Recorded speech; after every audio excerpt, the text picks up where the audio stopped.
Welcome, everybody. It's SoccerBeat, and it's the Betway Beat, and it's Peter du Toit with my good friend, one of South Africa's greatest coaches ever, Gordon Igesund. Gordon, welcome. Thanks, Peter. Great to see you again for such I should a hope long so. time. I should hope so. Guys, this show is a must watch and a must tell. You've got to tell your friends, because Gordon is going to tell us about the behind the scenes of winning these titles at the four clubs, what happened behind the scenes at Bafana, and stories you've never heard before. We've been chatting about it. I can't wait for the show. I promise you're going to enjoy it. So, stick with us. Gordon. First of all, by the way, something interesting about Gordon. There's a town. His great-grandparents come from a town named Igesund. They should be. The Manning Rangers should have named a town after you in Durban after winning the title. But anyway, Gordon, before we go into actually your coaching career, people don't realize you're a fantastic player. I mean, you and I have the kind of honor, to a certain extent, of having played in the old NFL, which was a whites-only league, and then the honor of going into the NAPSL, whatever it's called, which is the first multiracial league. Yeah. And I think we're in a unique position to tell the guys out there what the players were like. When we first went to play against the so-called black teams, we had one or two white players playing anyway, and we encountered the Chiefs, the Pirates, the Swallows. And, I mean, I was blown away by the abilities of people like Teenage Ladler. What did you think of Teenage Ladler, Ace Nitsalenga, Malomboli Chaba, Jomo Sono, Kaiser himself, Ace Menini? Yeah. These were top players. Peter, you all know this, but I don't know if the listeners would know. But the players in those days, they played for the love of the game. Yeah. And of course, Orlando Pirates, Kaiser Chiefs were always the giants of football. Whenever you get an opportunity or to play against them, it was always going to be a big game. And those players, I mean, I can remember these players doing unbelievable things with the ball. Teenage Ladler was unbelievable. You just drop a shoulder and go past you and make a fool out of you. He looked so skinny, but he was just mazy dribbler. No, they were Ace Menini, another one. Yeah. As you say, there were so many very, very, very good players. And the football in those days, as I said, the players played for the love of the game. And they wanted to play. They played to win. They were strong, hard, fought for everything. It's a little bit different today. The players weren't earning that kind of money. They were all born the wrong time, because they were playing in today's times. I know if you can't judge, you can't judge who's the best between Maradona and so, because there's an big age gap. But each year that went by, I think those players just got stronger and stronger and stronger, and they just loved it, and the crowds were fantastic. No, it was fantastic in those days. But I can tell you guys out there, without a doubt, Jomo Sono was an absolutely phenomenal player. He had everything, even pace, believe it or not, because his pace was in his head. Teenage Ladler could go past players for nothing. Ace Menini could go past players for nothing. Computer Lamola was it reminded me of a kind of modern day Zavi. That's like what a clever player he was. Malomboli Chaba was as hard as nails and skillful. Really, I was blown away when we played against these teams. Kaiser Motsepe, also, by the way, top player. Strong as well. Very clever player. Could play wide left or 10 or 9. With fantastic times. But let's talk about Sundowns. You won the title. And by the way, guys out there, thanks for all your questions. I've clumped them together to cover most of the subjects that you asked. And everybody asked Gordon about the 44 passes against Kaiser Chiefs with 10 men. Yeah. Take us through that. That was an amazing day, because many people always say to me, Gordon likes the long ball. It's not that Gordon likes the long ball. I like to play the football to the strengths of the team that I have. Okay, so I'll put a team together and we're going to play a certain way. And Sundowns played like that. Pirates played like that. Santos. At Santos, I had George Komantarakis. No, Santos, you had Itia. I mean, at Itia, I'm talking about Manning Rangers. Yeah, Manning Rangers. I had George Komantarakis. I had Kieran Jordan. I had all big these boys. Big boys. Good in the air. And Clinton Larson on the right-hand side and Chakoya on the left-hand side, getting wide, knocking balls in. And the first 15 games, I think we won. And people said, it's going to collapse. So why would I play or try and get those guys to play football? If they couldn't play football, the job was to win. And that's how we won the championship. And we never got out the top 5 for 5 years. Sundowns now were a team that could really play. Yeah. We did this as a training, just keeping the ball. And as it happened, that week we played Chiefs, we played Pirates, we played all the big teams. And the game against Chiefs was a huge game, of course, as they always are. And we were leading 1-0 at one stage, and then it was 1-1, and it became 2-1, I think. And I just said to the guys with about 25 minutes to go or 30 minutes to go, I called them over one by one, tell them, I don't want you to score another goal. We're leading. I don't want you to score. All I want you to do is keep the ball, but keep it in their half. And then the guys just came out of a shell, they just came out and just kept the ball, just passing. And it was amazing. 44 passes or 48 passes is a lot of passes. And with 10 men, I think you had 10 men. We had 10 men, we were playing with 10 men. And that's the reason why I didn't want Chiefs to get the ball, because they could be dangerous. Yeah. And they were chasing. And eventually after a minute or 2 minutes of not being able to get the ball, the crowd started turning, they started clapping, everybody was enjoying themselves, excepting Chiefs, and they were fighting with everybody. They couldn't get the ball, and it was amazing. If you watch it on YouTube, you'll see it was one of those kind of games that you don't see too often. But Sundowns were capable of doing that, and they did it week in and week out. But of course, trying to score goals. We would play the ball, get it right up to the big box, turn around and go the other way now. Yeah. Because once you give the ball away, the most difficult thing in football is to play when you haven't got the ball. Correct. And if Chiefs couldn't get the ball, they were never going to equalise. Correct. And we just kept it and kept it and kept it. And it was amazing to see. And I think in the whole build-up, we made one pass back to the goalkeeper. Yeah. We weren't playing. No, it was fantastic. Yeah. Funny enough, two things I want to mention. One, I then met Carlos Alberto Pereira, who was the Bafana coach. He had just arrived in the country, I think a week or two beforehand. And I met him after a game or before a game. And he said to me that was the pivotal moment for him when he realized this is the kind of football South Africans like. Yeah. And he did try and play a bit of a passing game with us, but we weren't good enough in the last third when he was the coach. But players like Surprise Mariri, I think probably one of the most underrated players this country's ever produced. When you've got players like him, you can do that. He must have touched the ball almost more than anybody else in that 44 passes. He had everything going, and there was a time in the game when I was considering taking him off, and I called him and I said, "Can you just stay there for another 10 minutes?" Because he was the key in that building. Of all the players, he must have the most touches. You must remember we had players like Toriabo, Godfrey Sapula, all players who could play, even the defenders, Michael Manzini, the fullbacks, they could all play, Oscar Ntachai. So, God bless him. Yeah, great player as well.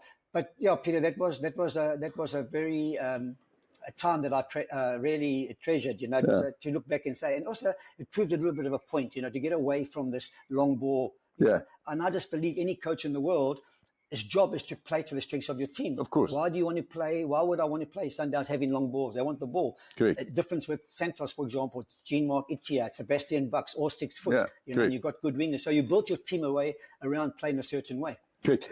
Just talking about that team, Mabuzela. We've had some players in this country that it's a tragedy that their mental attitude wasn't such that they could become the greats. I think Mabuzela and Jabupule, for example, they could have been superstars on the world stage. Mabuzela, I remember the game against Barcelona. Rijkaard said, what a player. So talk me through that Barcelona game, because that Sundowns team played probably the best club side ever. And you and I both know, and the viewers out there know as well, the big teams, top teams like that don't play friendlies. Of course, they know they're not playing Real Madrid, but they all got great pride. They still play to win. And really, Sundowns you matched them almost toe-to-toe for the whole game. We did. We were actually leading right up until about the 70th minute. And in actual fact, I think it was Surprise Mariri who scored the goal. And we played a hell of a game that day. And of course, they weren't coming here for, as you say, for a holiday. They don't want to lose. They had great players in their side. And it was a good performance from Sundowns. And OJ Mabizela, after the game, was chosen, I think, as man of the match. And I went overseas a few times, and I've met a lot of the coaches like Alex Ferguson and others. But Martin Joel was was a fan of OJ Mabizela. So just Martin Joel was coaching Spurs at the time in the English Premier League. Yes, he was coaching Spurs, and he said to me, "Coach, this player is unbelievable. He's really good, but he's on the wrong side of things. Sometimes he will be, coming late for trainings. He will be smelling of having a few drinks, and he just more than a few. Yeah, and many times he was caught with speeding and drinking, and they couldn't keep him, of course. But he wanted to. We would love to have kept him, but he just said, we don't do those things here. We can't have that kind of. But why do you think? What demons? You coached lots of players. He was without a doubt physically incredibly strong. He read a game superbly well. His distribution was great. He wasn't the tallest, but he was good in the air. Yeah. Why, when you looked at him, obviously a coach wants the player to do well, and you picked him as well. Why do you think no one's been able to get through to a player like him? Because no one could. And if anybody could, it could have been you. Yeah. Peter, I think his biggest problem was, and a lot of players, in actual fact, in those days never had managers that were concerned about the well-being. Sit him down and say, listen, what you need to do? You need to buy property. You need to do this. Don't buy all these fancy cars. But at that stage, there was a period of time when the players started earning big money. and they were more interested in going out and taking their mates out and buying these new cars, and instead of investing their money properly. And he was just above all that. You know, when he went to England, he got a lot of money. I mean, he scored a goal from about 35 meters in his I think first against game. Leicester City, unbelievable goal. He was playing holding midfield, goal. And he just, he just shot up there, and I don't think he knew how to handle himself. Now it was going out, taking his mates out, sad. Yeah, it's very, very sad, but a player with a great ability. Tell me, Patrice Motsepe, I mean, this is the time when he transformed Sundowns with his money, obviously, and his vision. So, and unfortunately had the money to make his vision come true. You won the title for him. I think it was the second title that won. I'll speak under correction. What was it like working with him? I mean, he's a billionaire in dollar terms. Yeah. Obviously a demanding man. I mean, you don't get to that position without being demanding. Tell us something about the guy that people don't know about. How the relationship. When did he speak to you? How did he speak to you? Yeah, I had a great relationship with Patrice. Sometimes on Sunday afternoon he'd phone me and say, "Coach, what you doing?" And I'll say, "No, I'm just at home. I'm watching football, whatever the case may be." I say, "Meet me at the shopping centre," and we'll walk around that whole shopping centre, the whole 3 hours, and he would just be greeting people, saying hello to them, and he was really a people's person. Yeah. And once or twice, I can tell you, not once or twice, quite a few times in actual fact, he would phone me 2 a.m. and just say, "Coach, how are you? What you doing?" I'll say, "No, I'm sleeping." I'll never say I'm sleeping. I'll say, "No, I'm watching TV. I'm watching Barcelona," whatever the case. My TV was always on. And he'll say, "No, I want to see you. My driver's outside." Okay. Exactly. So I'll go outside, and the driver was there. So I get in the car. He'll take me to the house, and I'll go in there, and Patrice will come out and say, "How are you?" And he'll say to me, "But how would he be dressed?" He'll have his gown on. Are you kidding me? 2 a.m, yeah. He'd have his gown on and come through and say, "Coach, how's things going? How are you? How's Sapula? How's Surprise Neriri? How are they doing?" I'll say, "No, they're doing great. Everybody's working well. Everybody's doing great." He says, "Oh, that's great. I'm happy to hear that. And how's this one? How's the Larato?" And I say, "No, Larato's coming right, bro." And all these kind of things. And then it'll take about 10 minutes. And it's okay. Good night. Bye. And I'll say, "Okay."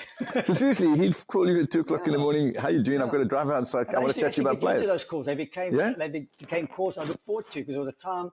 It was like a release for him. I mean, Patrice is an amazing person, and he gives everything into what he does. Of course, I mean, we all know who Patrice is, and just for him to show that kind of interest, that was important. I don't know if I'd want to be called at 2 o'clock in the morning, but also a funny thought, you'd be saying, your wife's saying, "Where are you going?" "The chairman wants me out." Don't tell me that one. No, Patrice was an amazing person, and still is a fantastic person for football. He's done really well. I mean, people used to moan about him buying players, but he lifted football from one level. Without a doubt. He took football to a different level. Especially for the players. He transformed people's salaries. But okay. But 2 o'clock in the morning, I'm not sure. They'd have to pay me a lot of money to go to meet at 2 o'clock in the morning for me to go meet a guy in his pajamas. I'm not so sure. But anyway, that's different strokes, different folks. Around the Pirates, it took me about Germans, and I want to ask you about the relationship with Ivan Koza, because I know some stories as well. You won the title there. First season, bang. I mean, that's and it wasn't a difficult thing. But let's talk about a story that everybody knows, but I want to hear your version, looking back. Because you know a lot more information now than you did when this happened. And I remember we interviewed you at SoccerBeat. This fan attacks, I mean, all of you know that Gordon was training the team's doing well, top of the log and so on. And a group of fans arrive and say, "Listen, you've got to leave the club," and they get physical. You bravely stayed on, but I remember we chatted. I thought, goodness me, I think I'll take a hike. But you're either crazy or brave, or bit of both.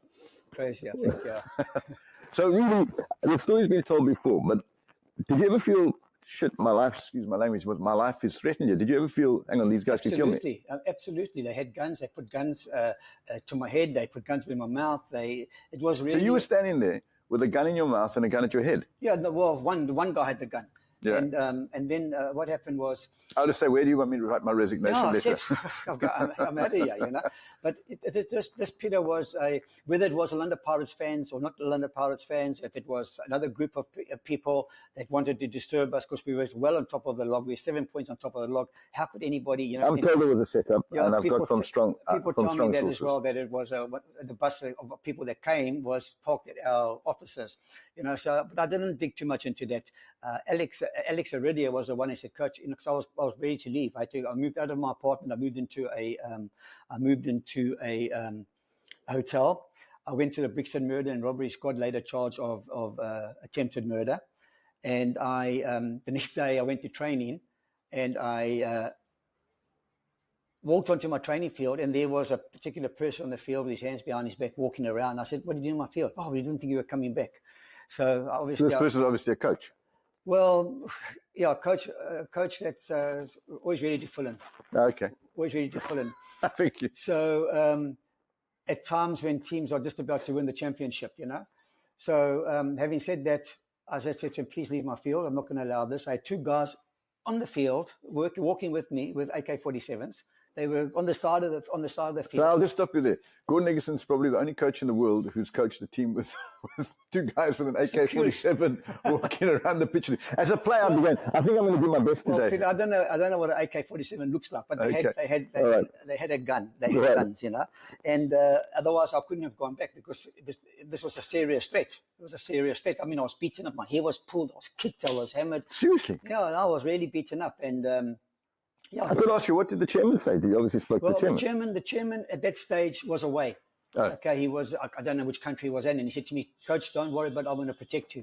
I said, "Well, Ivan, you need to protect me because this is what actually happened." He said, "No, when I get back, I'm going to sort it all out." Hence the 2 guys with the AK-47s. Well, they were just security because I said to them, "I need you to come to my training with me." Okay, they came to training and they were walking around the field and they were making sure that this thing didn't happen again because I couldn't go back after that. So it was really a fright. I've never really spoken about it, but sometimes you're asking a question, I need to tell people out there what it was all about, And as I say, it was a very frightening. There were no decision. further threats, though.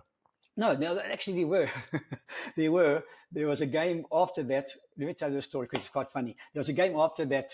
Phil Satedi was walking around with the fans and the late Phil Satedi. The late Phil Satedi, yeah. I played against him many times. And he was telling the coach doesn't want to play Steve Leclerc, but we just kept winning games. And Steve Leclerc, I'll get to him later on if I get an opportunity. There you will. But he was walking around and saying, the coach doesn't do it. And now I've got this ref, Ian McLeod. You know Ian McLeod? Yeah, late Ian McLeod. Short guy. Ian McLeod, a short guy. Now, he was a headmaster in Durban. I knew him very, very well, but not only as a referee, but as a person. I went connections or a mate with him, but I knew him well. So I thought to myself, I'm in trouble here. And I said to Alex already, I said, "Alex, we're in big trouble here. You're not so much in trouble, but I'm in trouble. We lose. This is at what stadium? It was at Jomo Sono's. I know the stadium. Yeah, I know exactly what you're talking about. You're playing Cosmos. You were playing Cosmos, was it not? Yeah, Cosmos, yeah. I'll tell you the name of the stadium right. Vosluisrus. Yes, yeah. Exactly. No, it was Pam Brink, not Pam Brink. No, Vosluisrus, yeah. Right. So I'm saying to him, we're in trouble now. So he says, "Coach."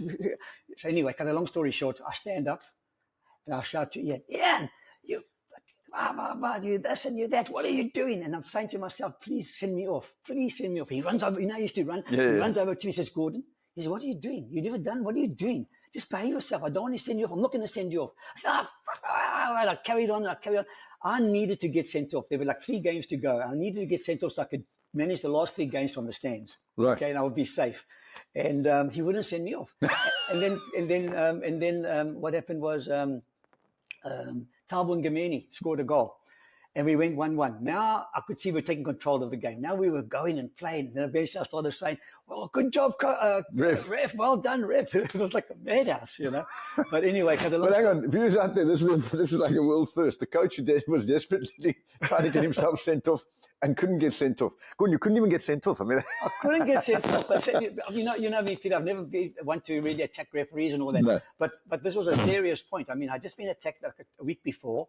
We were playing. And we were losing 1-0 again. So the crowd tried to justify that, I think, or whatever they were doing. I don't know. Well, tell us this. First of all, by the way, Steve Leclerc, I know him well. I like him, actually. And I thought he was a very good player from a fan's point of view. Obviously, you didn't play him. But, I mean, he was a good player. Why didn't you play him? Let me tell you, Peter, this was probably one of the most important decisions of my life I had to make, okay? When I joined Orlando Pirates, the first day of training, I had all the players sitting together. And I saw Steve sitting over there. But let me first say that Steve Leclerc is absolutely an amazing player. Yeah. He would have been the first player I would write in the team sheet. But I'm also a very hard taskmaster. I want players to do what they have to do. Yeah. Professionals, they're getting paid, and that's how I want to do it. You're the coach. Exactly. And he was sitting there, I was talking to the players. I said, I knew it was Steve, but I asked, "Who's that player?" "Oh, that's Steve." What was he doing? Funny enough, he was reading the Laduma newspaper. I don't blame him for that.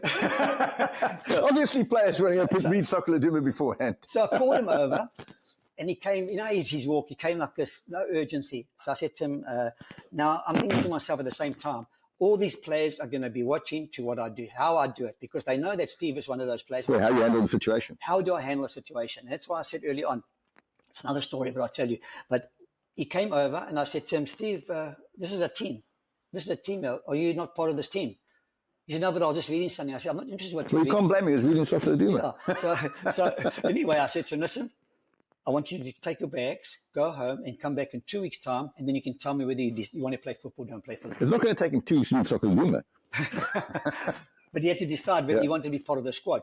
And that had never happened to Paris. Paris hadn't won the league for 7 years. That's where they won the double, right? But the pressure I put myself under was I had to keep winning, because if I lost 2 games, they're going to be calling for Steve.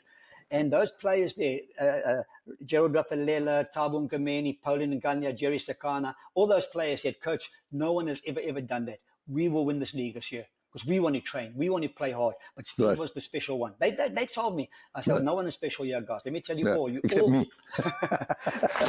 You all got to adhere to the rules. And you have to play football. You got to fight for your positions. No ultimate. Can you imagine? I've got Jerry Skasana, Dennis Lotter, Lebisi, Leslie Mariantella at that time, young player. Was he still playing? What a shame. God bless him. I gave him his debut. What a player. But what struck is Dennis Lotter. Only two could play. Yeah. So I'm leaving out Pauline Grania and Jerry Skasana. They're not going to get the needle, and they never ever got the needle that they weren't playing. They knew it was a coach's choice, and those guys would die for me, and they nearly did. Actual fact, they nearly did. So they were an amazing bunch of guys. Tommy, Ernst Jawari, he was there as well. What a player. He played for Sundowns. Those who don't know, he was a Malawian international. Ernst Jawari Matwali. I think Matwali was he changed his name or got back to his original name. Sundowns, outstanding. Played in Celtic, great player. Then went to Sundowns, but he was superb. He could long play, long short. What a player. What was Lebisi like? He was mainly a Chiefs player, but he came to you. Did well when he came to you. No, he did brilliantly. Goals. Yeah, he did brilliantly. He scored a lot of goals. No, he was outstanding. Could you manage him? He was a naughty boy. Like the party. You know what, Peter? All players, there's no players aren't naughty. Yeah. There was a time and a place for them to be naughty. Yeah. They would know. They've got a day off and they're having a good time. Go and have a good time. Guys. How did you manage? A good friend of mine, he's from Cape Town. Fantastic. I played with him in a veterans team as well here in Cape Town. I love him. Thabo Ngameni. Thabo. You know what, Peter? A good manager will see what he has to see and ignore what's the rest of it. Thabo Ngameni, we all know you should like his ganja or whatever the case would be. And you could not anymore, by the way. Oh, that's great. That's great. But, you could see, but I never made any issues of it, because he was what he does in his own life in his own time, but he played. What a player. No matter how red his eyes were, he was a outstanding player. What a player. So I wasn't condoning it, but it was something that I didn't, you can't tell a player, don't do this or don't do that in their private lives, But other than that, he was a player that was... He had everything. He could run, he could tackle, he could hit a ball. Score goals. He was intelligent. And you know what? He was a great leader. Yeah. He was a great leader. I would have liked to have seen him get into coaching because he's coaching. He's got a coaching. Oh, that's great to hear. I haven't seen him for a long time, but he was a unbelievable player. Tell me about you spoke about Patrice Motsepe. Obviously, Ivan Khoza. I mean, he's a Dr. Ivan Khoza as he's now. That must be quite a. What is it like working with him? Peter. The Iron Duke. Yeah, it was okay to work with him. He was firm. The nice thing is he never really ever came to me and said, do this or do that or don't do that. He was always. So that's the one question I want to ask you. Because besides Ivan, there's always a story behind the scenes that you can't pick the team as a coach at Pirates. Other people, I'm not talking about the chairman now, tell you this is your team. No, that never happened to me. I would never allow it. Good. I would never ever allow that. And I selected the team, of course, with my staff. And no matter how, in actual fact, once there was a question asked, I don't want to go into details, and I refused completely, and I said no. And we had a little bit of a fallout, but Who's this? You and the chairman? Me and the chairman. Over what? Well, the chairman wanted a player to play because he felt that he's been... I'll pick the player. I just can work it out. Steve Leclerc. Yeah. And the coach, because the fans were calling for them. But Ivan loved those players as well. Yeah, and you know what? There's nothing wrong with the chairman. I love Steve Leclerc as well. There's nothing wrong with the chairman saying to you, what, maybe it's time to give him a chance or whatever. But he never really forced the issue. And I said no, and then we fell out a little bit. But the fortunate thing is, we just kept winning. Yeah. No one could say anything. Because the first time we had lost a game was going to be because Steve Leclerc is not playing, Yeah. And those players that I spoke about earlier on didn't want him to play. They didn't want him to play. They didn't want him in the club because he was he'll come on the field, get a free kick, score the goal, and he was Jack the Lad again. Meantime, players like Gerald Raffaella and Thabo Ngameni will be running their socks off, and he'll be walking around. He just scored the winning goal from a free kick. He wasn't professional enough, and he wasn't.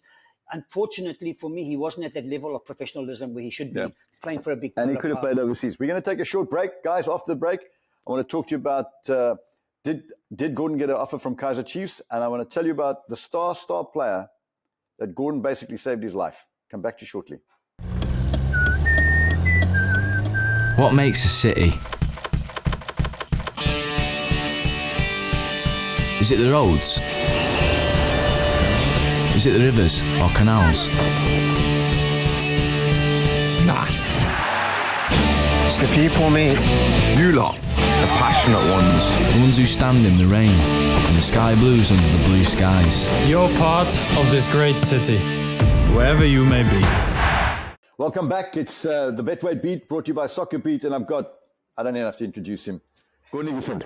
Gordon, question that a lot of the viewers sent in was Kaizer Chiefs. Did they ever offer you a job? And funny enough, we've never spoken about that. I would be very surprised if they never offered you a job.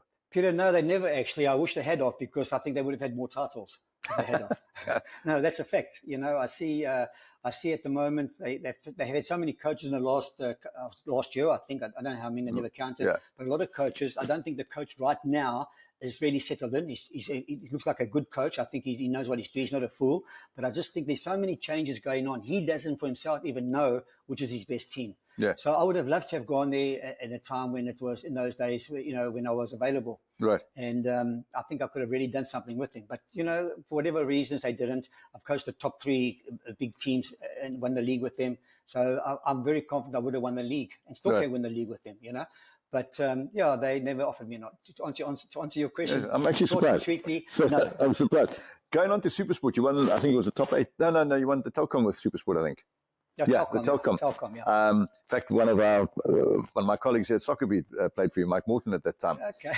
But the interesting thing about when I think of SuperSport, I think of Dean Furman. And it's amazing. There was this player who was playing in the lower leagues in England. You called him up for Bafana. I remember the late Ted du Toit, and no disrespect to Ted because he obviously did fantastically well in this country, complained, why are you getting this guy from the lower leagues when we've got players much better than him in South Africa? Yet he went to have a phenomenal career in South Africa, captaining Bafana many times, playing nearly 60 games or maybe more than 60 games and doing very well at SuperSport. What have you seen this guy? Peter, you spoke about Michael Morton. Michael Morton was a Dean Furman. Yeah. They both had the same qualities of keeping going, running, and then Dean brought. So you didn't need to sign Dean Furman. You should have kept Mike Morton. Yeah, no, but as it goes, Dean Furman. When I went overseas, I travelled. I really travelled to go and select players that have got their birthrights here in South Africa and so on. I think his dad even is in South Africa still, whatever.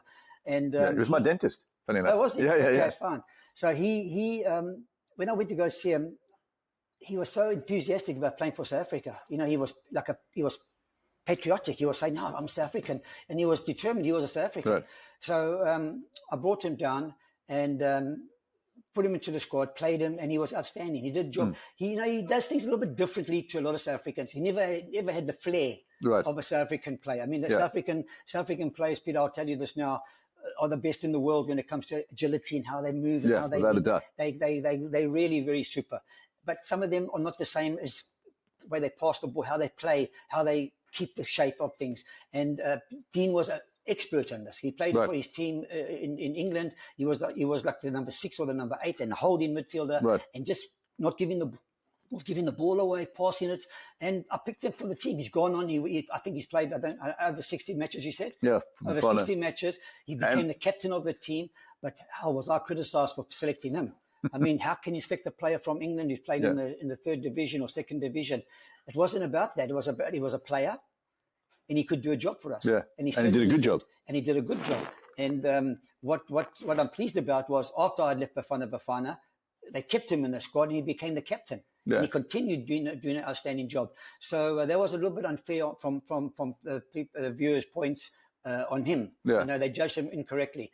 But he was a fantastic player. Yeah. So, Gordon, one of the things that I think you don't get, I don't even think you talk about it enough, and I think it's one of the things that highlighted this your coaching, is you took Swallows. The previous season they'd come just avoided relegation, and you took over basically the same side with a few changes, and you got them second. They almost, last Pirates won the league at the last game of the season against Arrows. We won't go into that, but not even talking about that. I think the highlight of that was your management of Lerato Chabangu. Yeah. He was without a doubt one of the country's most skillful players at the time. Could score goals, great finisher, had everything. Could play as a 10, could play as a 9, could play wide. I really thought he was a fantastic player. But as we all know, sadly, like lots of our players, he was unfortunately a problem with alcohol, a very big problem with alcohol. Yeah. And I know a lot of the stories. I think it's only right that you tell us a bit about them and how you got him playing that whole season. And I mean, basically took him off Skid Row. Yeah, Peter, it's so sad. Lerato was and is a fantastic person, right? Unfortunately, he got into this alcoholic and became an alcoholic, admitted. And I've asked him before. I said, sometimes can I use you as a story when I tell my story about you, because I want people to know. And he said, no problem, coach. And I took him under my wing. And in that period of time, I mean, I did crazy things. But like, for example, I'd have my security guys or my physiotherapy take him home, put him in his house. He had to stay there. If he left his house, his girlfriend would phone me, and I would give her a couple of $100 and she'll tell me, no, right, he wants to go out or whatever. Especially on match days, we had to, or not. So he went on house arrest. Yeah, have him under house arrest, so to speak, And he was playing so well. Eventually got into the national team, and he was an unbelievable player. And I couldn't desert a player like this, And I wanted to help him because he wanted help. He needed help. He was crying out for help. I could have gone there and said, you know what, Lerato, you're a drunkard guy, I don't want to know you. But it wasn't the point. And I've done it with other players. Did he come training drunk? He did come training once. I'll tell you about that. But we took him under our wing and we looked after him. And he performed. You ask players who's played against him. He would just run and drop his shoulder. He was clever. He was intelligent. He played on the left. He played on the right. And physically strong. He was a hell of a player. And I didn't think that this player needed to be attacked in any way. He needed to be helped. Right. The father would really help him and let him see that, hey, I'm helping you. So right, so don't let me down. Don't let me down. And he did that for like nearly 2 years, 3 years. I took him at Morocco Swallows. I had him at Sundowns. I had him at the Bafana national team, and people couldn't believe what was happening. And then there was a game. We were playing away from home, and we were traveling to Polokwane, I think. And we had to meet for the bus at a certain time. Let's just say 1 o'clock. We meet 1 o'clock that day because the next day we were playing and we were going to travel. And Lerato never turned up. So I had the bus there and I was waiting. I waited about 30 minutes and then he came to the bus. Nothing wrong. He wasn't drunk in any way. And, excuse me, I said to him, Lerato, I said, we waited half an hour for you. You're not going to come with today. You're going to go home, go sort yourself out, and then decide from there. I'll see you on Monday at training. And we were halfway through the trip and our doctor phoned me and said to me, Lerato tried to take his life because he felt that he let me down. And he said, I let the coach down. And he was genuine about that because I did a lot for him.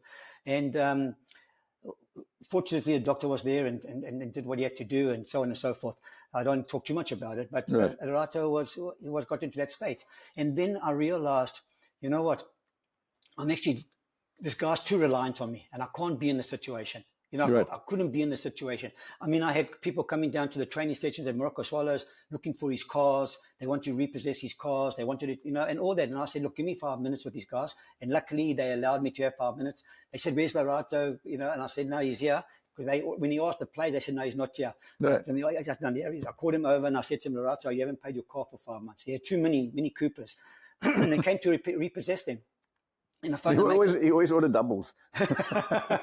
And I phoned a friend of mine in Durban. I said, listen, there's 2 cars here. This is what the guy owes on them. They're getting repossessed. You want the cars? And he was a mate of mine. He said, okay, he'll take them. So he bought both the cars from Lerato.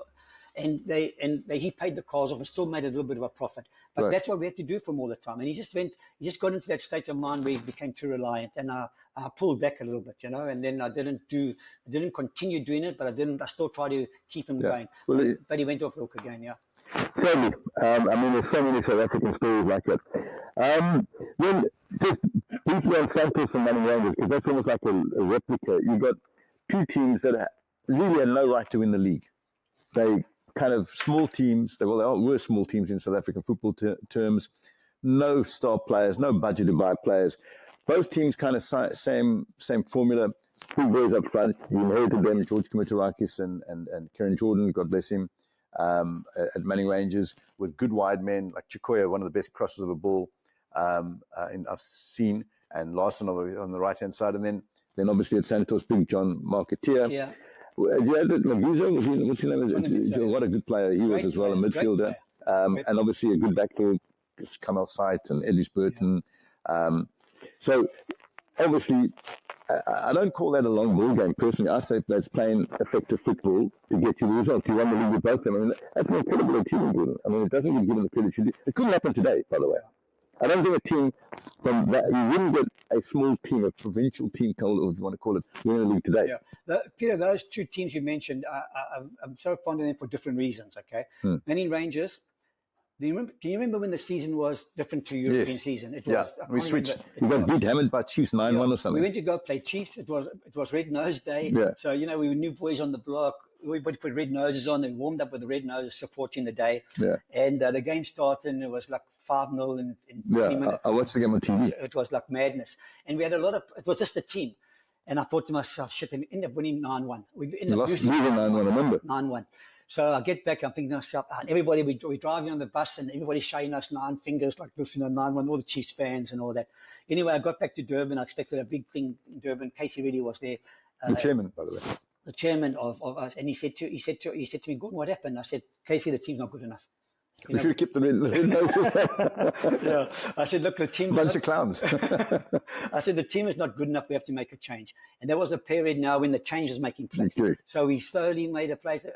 Abdul Khan, a great manager, helped me. We went out and we picked players from amateur clubs, from Stella and from all these amateur Bayview, Sean Dundee, and all these kind of players.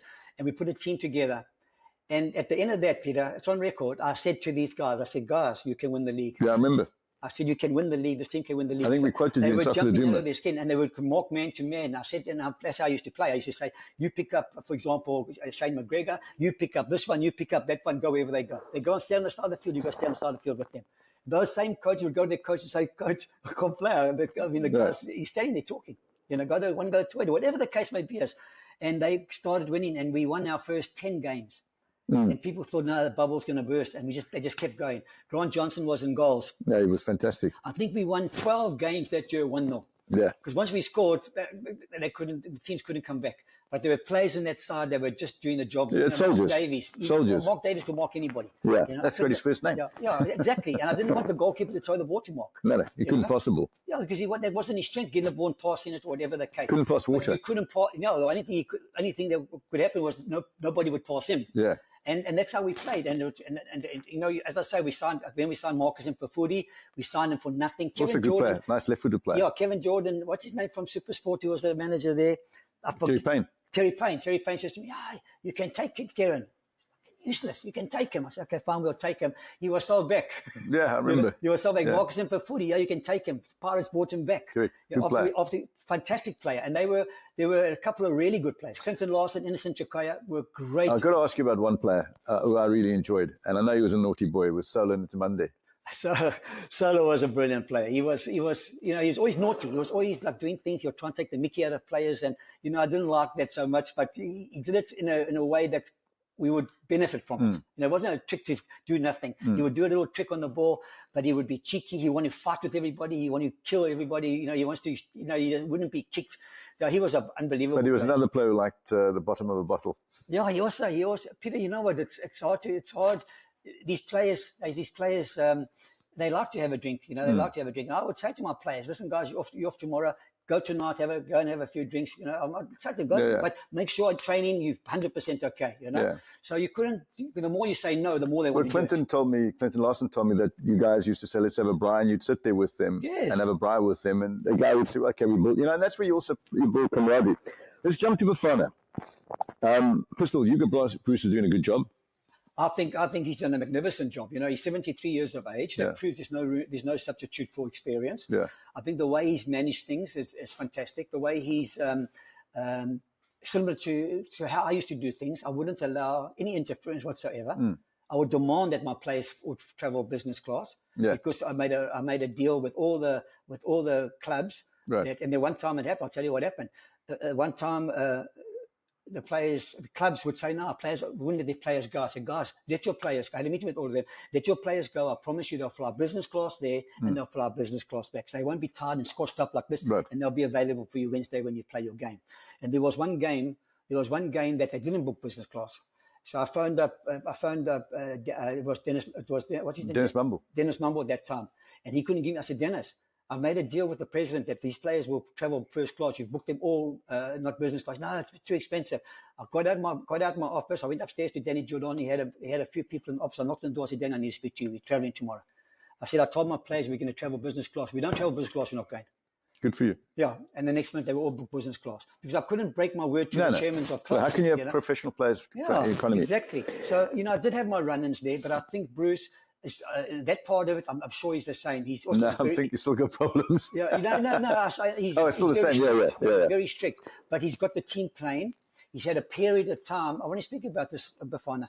We had a period when we weren't winning games, but he was playing friendly matches and he was looking and he was determined to pick a very young team, which he did. And I think he's got a really good team. Yeah. And it's grown now over the last 4 years and he's consistent in his selections. He's, he'll bring a player here, bring a player there. He won't make 10 wholesale changes. Right. And I think he's done a fantastic job. And I think he's rightly kept his contract. Right. And he's there. Yeah. And I think as I said, I think he's doing a fantastic job and he needs to be supported from all the fans. Without a doubt.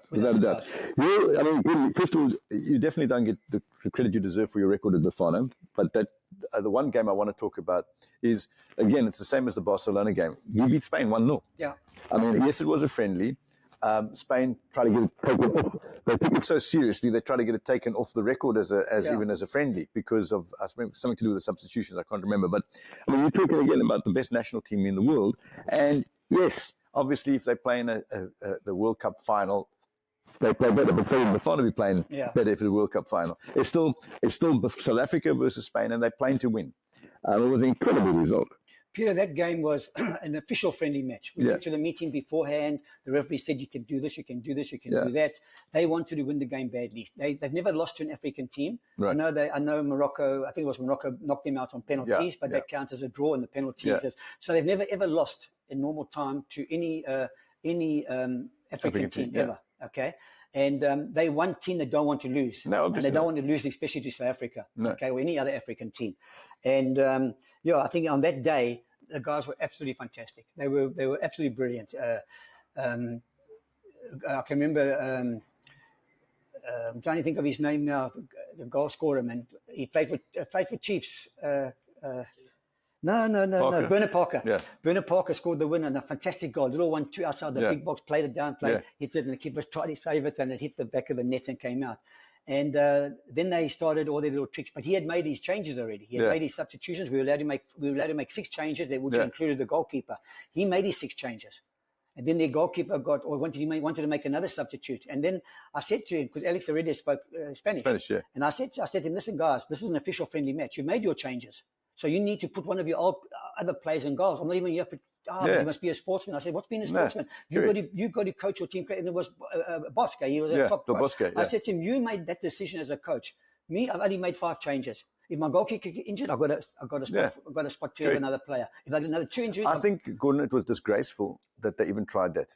Because they're the ones being unsporting and they're the ones who are not doing what was in the good interest of the game, quite frankly. But Peter, by the way, if they were playing Brazil, do you think Brazil would have said, no problem? And again, it's actually kind of disrespecting South Africa. Never mind you. That's exactly what happened. And what surprised me is, some of the journalists said, that should have been the coach should have been a sportsman and let them play the player. You know what that means? It means that the game means nothing. It's an absolute. No. Then why even have the game? Yeah, it's absolute. Why fly them out here? And by the way, it's also disrespectful to the people who paid money to watch them. Exactly. But more importantly, it's disrespectful to the players and to the supporters of South Africa who want to win and say, we can always say, and it's a stat that you can't change. Stats don't lie. Yeah. On that date, Bafana beat Spain, no discussion. In an official match. Correct. With 10 starting players in their lineup that won the World Cup. Yep. 10 of the players who won the World Cup played in their starting lineup. No, there's no discussion, Gordon. I think it's one of Bafana's greatest achievements in its entire history, and fantastic to you as well. Everybody, we always read in the press about SAFA's poor administration, etc. On a scale of 0 to 10, how was SAFA's professionalism backing you in the national team? I'm not saying like they had to do anything out the ordinary. Scale 1, were you? How would you call it? Let's be straight here, that the public can hear. I think I don't like to get into politics at all. Okay? We're not. We're just asking for. Just asking. It could have been done a lot better in certain situations. I mean, for example, as you said, the people keep saying to me, the only reason why Gordon did very, very well at Pirates, I mean, at the national team, he was great. He did, but he didn't qualify us for the World Cup. There was a reason why he got fired. No, I didn't get fired in actual fact. I'm one of the few coaches who didn't get fired. My contract wasn't renewed because it'd come up. It was 2 years. And Danny but didn't you come in only halfway through that halfway through. So my record of international games was played 4, won 3, and lost 1. What do you mean international games? And the World Cup qualifying games. World Cup qualifying. I had 4 matches. Right. I won 3 and we lost 1. Bernard Parker scored an OG on that day. We lost 2-1 away from home. Hell of an OG. Yeah, the wind caught the ball. He stretched. I'd never scored a goal like that again in his life. Great goal. Anyway, we lost that game 2-1. Yeah. Right, and we played in difficult circumstances. Yeah, I watched the game. But the point I'm making is, you play 4 matches. Any country in the world will say, if you go and play World Cup qualifiers for me, you've got 4 matches and you win 3. I'll employ you tomorrow. You guarantee me you're going to win 3. We won 3 out of the 4, so that means we had 9 points out of a possible 12. That's qualification. But the 2 games before that, we had 1 point. I wasn't there. So I took over the team, and they should have had 6 points or 5 points or 3 points. We only didn't qualify by goal difference. So if the team before me, before I came in, had just drawn 2 of those games, we would have qualified. So it's unfair to say I never qualified them for the World Cup. That's totally unfair. Right. I lost 2 official matches in the whole of my stay at Bafana. Yeah. And that's something I wanted to get right, because stats don't lie. All your listeners now, go onto Google and see how many games Gordon Igesund played in the World Cup qualifying matches. 3 up 8-4. So that's unfair. Can't argue with the numbers. Gordon, tell me, just switching, best players you've ever coached. Peter, you know what? I've coached a hell of a lot of players. I mean, obviously, I've coached a long time, and I would say, without a doubt in my mind, it's Patrice Motsepe. Right. People may. You never coached me. Yeah, I never coached you. People will think that how could I say Patrice Motsepe? He wasn't very fast. He wasn't. But he was such an intelligent player. His first touch was unbelievable. He did things that no other players could do. He saw things he was 3 steps ahead of situations. He was an amazing player, and it was a great pleasure to work with him. And the good thing is, he was just a player that would be on the ball all the time. You would think he would be too slow to get across. His game wasn't defending, his game was playing. And that's what he used to get teams playing. And he was an amazing player. And without any doubt in my mind, he's amongst the top players I've coached. There's been a lot of other really good players. Lerato must be obviously one. Lerato Chabangu was he was a fantastic player. But then you go back to Jerry Skasana. He was a great player in a certain way. Colin and Glania, Dennis Lotter. There's a lot of good players out there. But I agree with you. Surprised me, he could have played anywhere in the world. Yeah, without and tell me the players that you signed that you were disappointed. You thought this guy could have done way better. I mean, I don't want to be in a negative thing that you went, hang on, I like this player, top player, but could have done better. I think every coach does that, because sometimes we're always in such a hurry to sign a player. We didn't look today. You sign a player, you've got to take at least 2 months, 3 months to get to know him properly. It's not about his play, it's about his attitude, how he behaves himself, how he trains. And you got all the data as well. Exactly, and you got all the data that you want. So you can go and look through a player and see how he's, and you can speak to his coach and all these kind of things. And earlier on, it was just Suns play tomorrow, deadlines here, and you get the player. You've seen him at 2 training sessions. He scored 2 goals. You think he's great, and then you find out he can't tackle. He doesn't get behind the ball. He's lazy. So I think all coaches have made those mistakes. I've certainly made not one. I signed a player once with only 3 fingers. Yeah, let me tell you. No, but he's not the goalkeeper. As long as he wasn't the goalkeeper, it made no difference. It was the Manning Rangers days. When we lost at 8-1, I had to sign the player. We got this player down from, I don't know where he came from.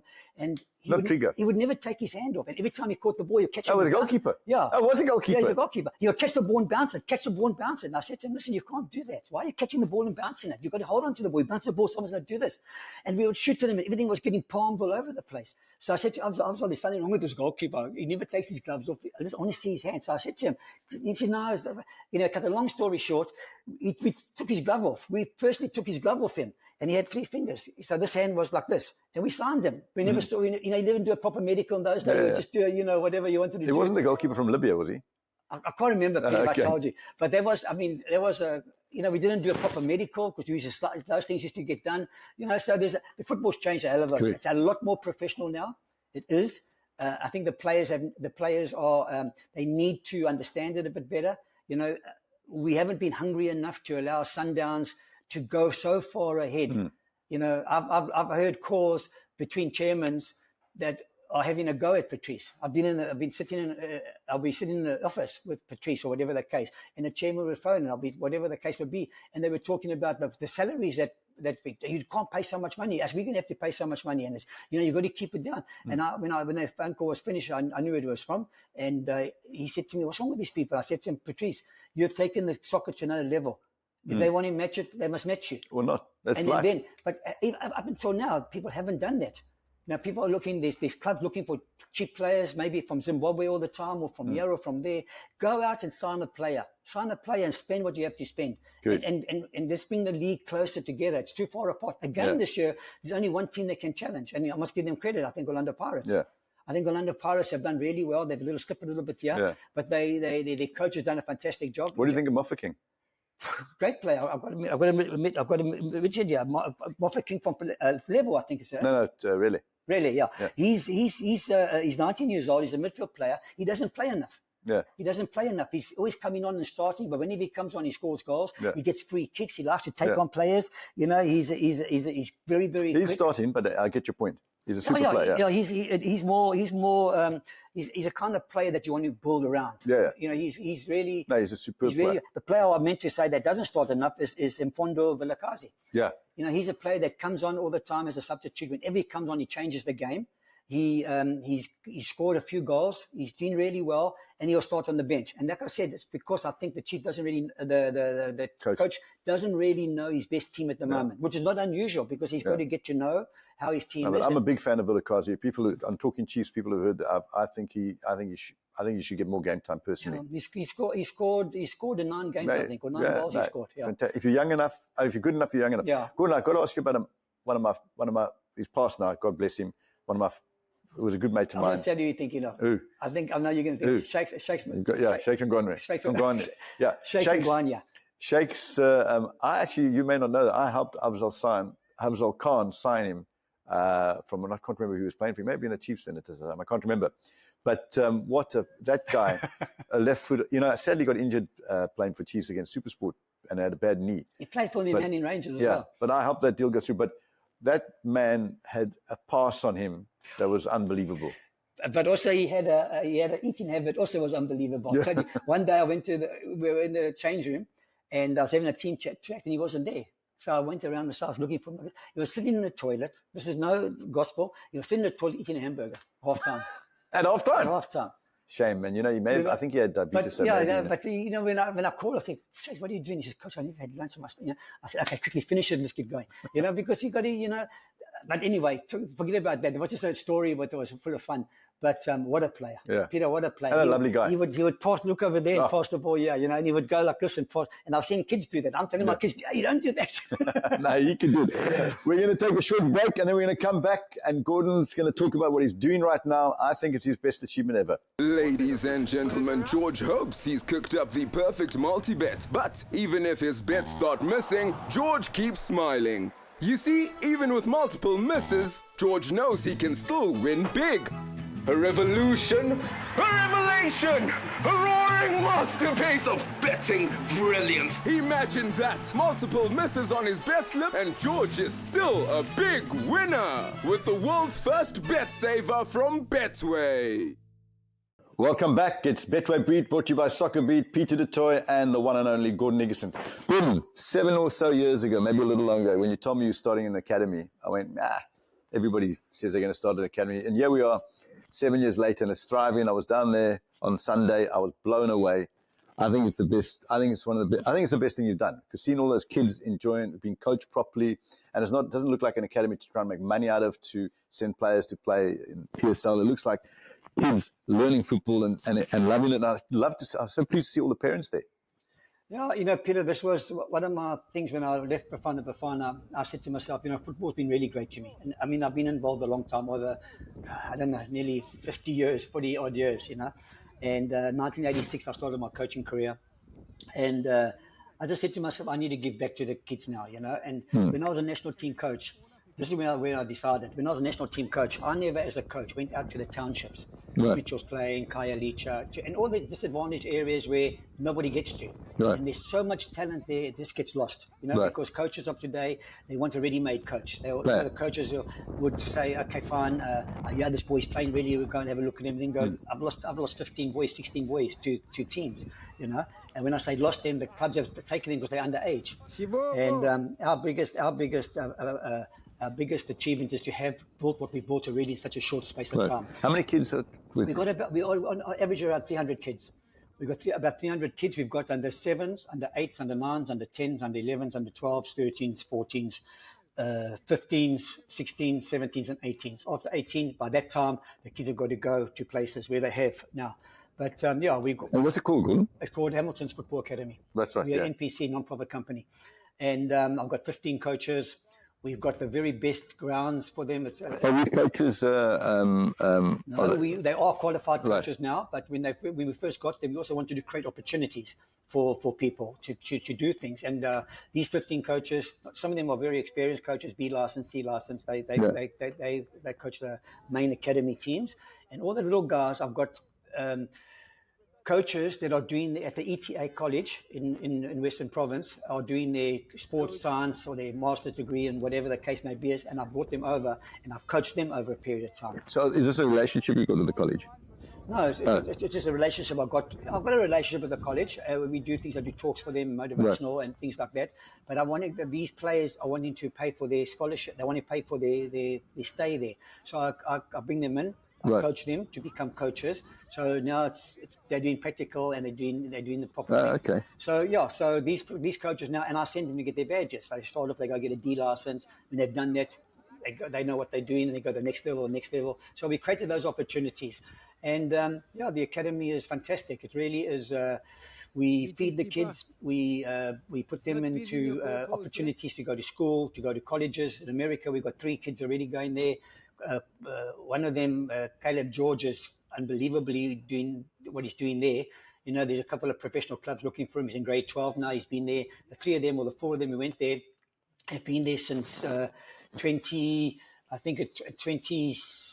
When were they there? 2022, I think. They went over there for 3 years, and they're still there. They're all in grade 12 now. So they're going to be finishing going to college, and they've been offered colleges there. So that's what we do. And the academy. So the thing with your academy, besides where do you get the players from? I mean, are they from one particular area, or are they from all over? How does a parent say, I want to take my kid to Gordon Igesund? There's 3 departments, Peter. There's a academy, which consists of a skills program, which is the very little under 4s, under 5s. In actual fact, what you saw on the weekend, those guys are just trying to learn. And girls, I saw girls. And girls, yeah, we've got boys and girls. And that group of players is the start of their footballing life going forward. So some of them never played a match before, they've never done anything before, but now they stop the ball, they look up, they pass, they've learned all that kind of stuff. Right. And they get promoted now, for example, to our foundation phase. Now, our foundation days the foundation phase is also part of our academy, so it's all linked.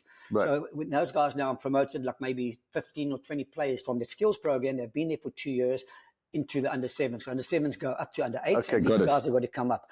And we send the really good players that I can see that come down. So we're proud to say that we've never taken a player from a club. We've not taken the best players. We go look for players from other clubs. 83% B, C, C, whatever the case may be, we are totally committed to development. Right. We go into you asked me about how we get these kids. We've got scouts out there, and people will say to me, listen, come in this player. We've got, I think, over 100 kids that never played football before in their lives that have now been playing for the last 3 years. Right. They were coming from certain schools that played rugby and didn't want to play soccer. You know, so that was my question. So you're not taking people on based on, like, which a lot of academies do. If you're good enough, I'll take you. Are you taking on kids who just love football? No, we got. As I said, we've got a skills program. We've got a foundation phase. The foundation phase, the best players in the foundation phase will go to the academy team. Right. The academy team is played in the Super League. It plays against all the top sides. Now, those players are the cream of the crop. Those players are all expected to go all the way. Right. You know, from under 12 Right 14, through. 16, 18. They expected to go all the way.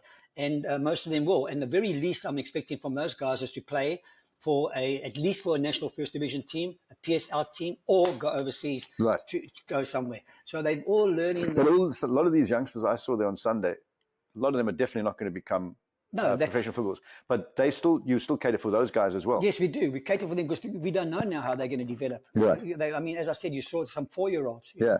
But those 4-year-olds are learning how to stop the ball, to look up, not to run with your head down. All the little things they learn. And so when they come to the foundation phase, they're still learning, of course. And when they get to the academy section, now they've learned all that stuff. Now they can start getting coached in positions, how they play, where they play. What are you best? Are you going to be a right back, a left back, a centre forward? Because kids don't know where they play. So we encourage them to play all over the place.